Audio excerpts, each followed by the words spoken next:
175. C'est le nombre de personnes qui disparaissent chaque jour en France.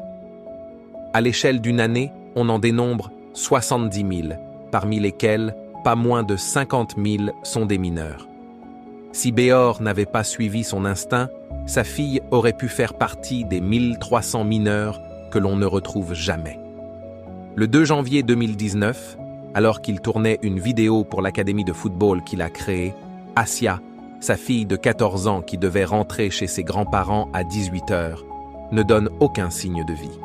Son père s'organise et se met à la chercher dans tout le quartier, sans succès. 3 heures plus tard, il décide de se rendre au commissariat où l'accueil sera des plus froids. Les policiers présents ce soir-là penchent d'abord pour une fugue et guidés par leurs préjugés, portent leurs soupçons sur le contexte religieux de la famille. Béor comprend rapidement qu'il ne trouvera pas l'aide espérée auprès d'eux et décide de prendre les choses en main. Dans un premier temps, il partage la photo de sa fille sur les réseaux sociaux.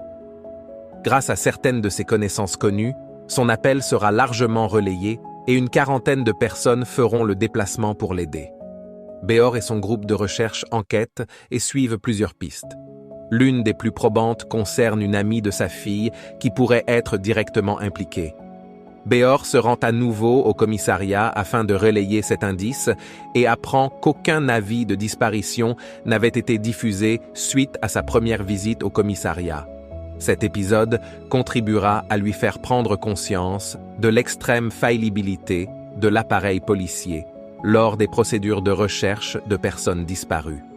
À force d'acharnement et de perspicacité, Béor et ses amis finiront finalement par retrouver la trace d'Assia à plusieurs centaines de kilomètres de Paris, prisonnière d'un jeune schizophrène qui projetait de la sacrifier lors d'un rituel satanique. Cette histoire bouleversante le poussera à créer la LDA, une association de citoyens spécialisée dans la recherche de personnes disparues. À ce jour, sa brigade citoyenne a sauvé 134 enfants et 23 seniors atteints de handicap.